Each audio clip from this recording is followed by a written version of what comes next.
Hey you guys, how's it going? In today's video, I'm talking to you fixed-wing pilots today. I'm talking to people that have a fixed-wing license, a commercial fixed-wing license, and you're interested in helicopters and you want to convert that license over to a helicopter license, okay? So let's just back up for a quick second. If you don't have either and you're wanting to get both, I was just looking online here at a couple different websites, and it looks like in Canadian dollars in a Canadian school, for a commercial fixed-wing license, right now you're looking at about $108,000. That's a lot of money. I didn't realize it was that much. But if you're going to be doing the private first and then the commercial fixed-wing, depending what type of airplanes, of course, you're doing it and so forth, it's going to be about that price. The commercial license for fixed wing is 250 hours total time, and there's a whole big breakdown of what you need for private first and then time building and so forth to get to the commercial. But if you guys are already a commercial fixed wing pilot, then you know all this stuff already, and now you're wanting to convert to helicopters. That's why you're watching this video, okay? So let's just talk about that a little bit. What does that conversion actually look like? So it is a 60-hour conversion. You get credited for 40 hours essentially of your fixed wing time to come over to helicopters. Okay, so you have 60 hours of that time. You're going to be doing some dual and solo flying as well, and you're going to have to do a written exam. So it's an alternate category written exam, so it's a 60-question exam, a bit simpler than if you're just going straight to commercial. Now, a typical helicopter license, if you're going in Canada, we actually go straight to commercial license. We don't have to do a private first and then a commercial license, and so typically it would be 100 hours for that license. So like I say, you guys are getting a 40-hour credit for that, which is great. Price-wise, if you guys are just going to do the whole thing, the 60 hours on a Cabri, it's $575 an hour, so you're looking at around $37,000, just a little over $37,000 by the time you add in your ground school and your fees, your flight test fees, and those sorts of things. So just a little over $37,000 for that. The process is pretty simple. You don't need to do any validation or anything when you get here. We just need to see your license. Once we actually have a physical copy of your license, then we can take that and that's validation for the upgrade to the helicopter.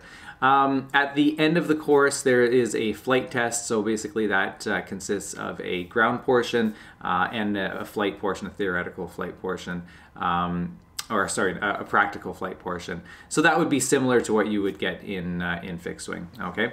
Now, what does that get you? Well, then of course you have both licenses, which is awesome. You have a fixed wing and a helicopter license.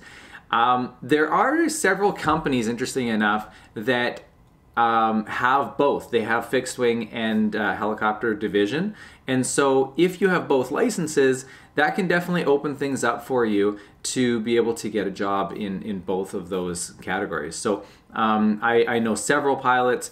It's not a super common thing to do, but I do know several pilots that have both, and they came into this saying, you know what, I want to fly either or. I appreciate both types of flight, and so I don't really care which one I fly. So that actually was a benefit for them. They were able to get into a company and maybe start with fixed wing and then move to helicopters, or do both back and forth. And then I do know some people that started with fixed wing and they got into that, got some experience in that, and then they wanted to get into helicopters, and so they were able to get into a company that was able, because of their experience, was able to get them flying the fixed wing, but as they had need for it, then they were able to move over into the helicopter, and ultimately what they really wanted to do was fly helicopters. So so I think that's cool. It's kind of like if you have a mechanic's license first, like a aircraft maintenance engineering license. Sometimes that can be a benefit as well, not always. But you can have that and your pilot's license, and so if a company was in need of an engineer at the time, you could start doing that first, and then you could kind of work your way up to flying helicopters. But you really have to ask yourself the question, what's my passion? What do I really want to do? Do I want to fly airplanes and helicopters, or do I just want to fly one or the other? And then you can kind of break it down and see what it is that you want to get into. I know a company like Helijet, for example, example, has a fixed wing and a helicopter division. There's several others. Blackcomb Aviation actually has a fixed wing and a helicopter division. So, and a lot of the time, it'll be the fixed wing division will be like jets, like light private jets and so forth, and then they'll have a whole helicopter company as well. So it's a great route. I've seen plenty of people do it. Let's talk a little bit about what the differences are between the two. What are some of the benefits of having that fixed wing license, and what some of the drawbacks? Because that's kind of an interesting one that I've seen before. So some of the benefits, of course, you're comfortable in the aircraft, which is great. You know, you hop in a helicopter and you're right away used to being in an aircraft in the air in a 3D environment. So that's a big plus. Of course, you're used to air law and those types of things, procedures at airports, radio calls. So all of those things are big pluses. They definitely help you out. And that's about where it ends. So the actual physical hands and feet are very different from an airplane to a helicopter. You're gonna get a slight benefit in the very beginning because in flight, when a helicopter is in flight, it flies a lot like an airplane. So the controls are different. You have your cyclic and collective and pedals. In an airplane, you have your yoke and your power, your throttle power, and your yaw pedals. And so it's similar in some ways. The actual flying of the cyclic versus the yoke is similar. You have the principle of attitude, so keeping the helicopter or the airplane with, you know, level attitude and keeping your wings level and so forth. So you're going to be able to hop in and fly that helicopter in straight and level flight probably relatively easily. And then as soon as you start slowing the helicopter down, that's when things change. So some of the negative things that you have to really, as a fixed wing pilot, have to fight against, I find that fixed wing pilots tend to shoot their approaches way too fast, which is a really common thing. Of course, you can kind of imagine that in an airplane. If you're coming in for an approach and you slow down too much, you're going to stall the airplane. That's a catastrophic issue. You can crash the airplane if you do that. In a helicopter, you need to slow down on the approach because you're going to end up in a hover before you land. Whereas an airplane, you need to be going, depending on the airplane, 60 knots or something for a touchdown, so that you're not going to stall that aircraft. So I am constantly reminding fixed wing pilots, okay, slow down, you're coming in way too fast here. And it doesn't usually take too long, and they can shift gears and say, okay, flying the helicopter, I need to slow down. But they all definitely make the comment like, whoa, this is really weird. This feels like I'm coming in way too slow here. I'm going to stall. And just the principle of stalling is kind of a new thing for them. Like, how does that work? There is no stall in a helicopter? Not really, no.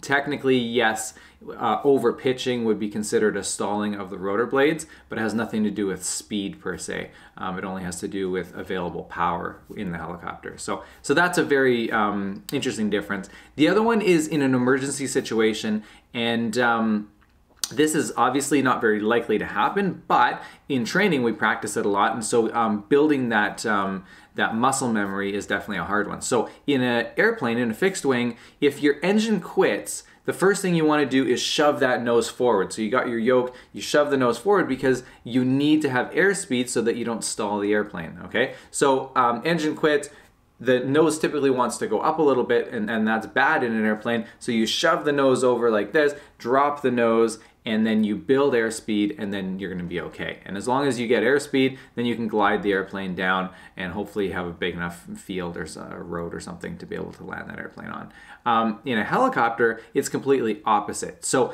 if you dive the nose in a helicopter, you're actually bringing that rotor disc down closer to the angle of attack on the airflow. And so you're actually going to slow that rotor system down.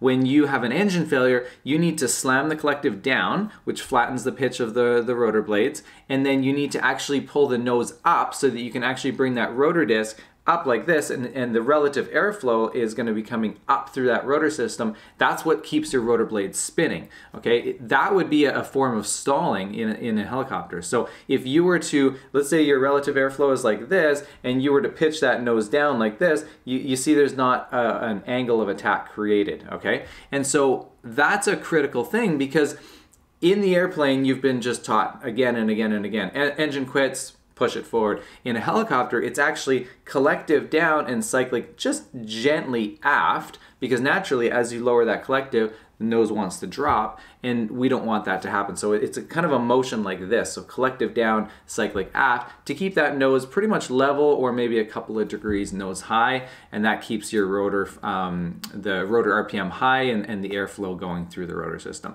I would say that's the #1 difference for pilots that are coming over from fixed wing to helicopter that they need to get used to. It takes some time, and typically, if they have a second to think about it, if I give them the example, or if I give them the warning and say, okay, we're going to have an engine failure, let's lower the collective and enter this, they can think it through for half a second and say, okay, this is what I need to do. It's when we give them the surprise, the forced approach, the surprise engine failure, that's where they struggle a bit, because all of a sudden they go back to muscle memory, that instinct that they have. So other than that, I would say, you know, the conversion is quite easy.